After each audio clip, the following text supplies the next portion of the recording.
मलाई एकचोटि त्यो उता दाङमा जाँदाखेरि एकजना बुढी मान्छेले मुखाभरि थुकिदिनु भएको छ। बुढी हुनुहुन्थ्यो, उहाँलाई थुकिदिनु भएको छ। झापामा मलाई इँटाले नै झटारो हिर्काएका छन् होइन, विभिन्न प्रकारको। जस्तै गाडी चढ्दा पनि अबै गुन्डा आएछ भनेर मान्छेहरू बसबाट पनि ओरेर अर्को बसमा गएका छन्।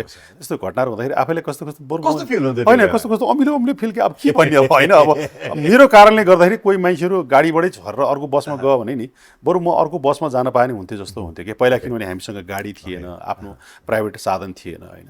अनि एउटै बसमा यात्रा गर्दाखेरि कतिपय बेला त्यस्तो हुन्थ्यो कि।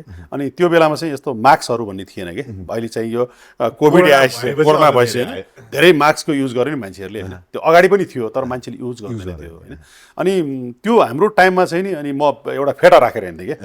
बस चढ्ने भएपछि बस चढ्ने बित्तिकै फेटाले मुख सोधिदिने, क्याप एउटा लाउने, अनि आफू कहाँ पुगिन्छ त्यसपछि मात्रै निक्ली। त्यस्तो पनि गर्थेँ मैले।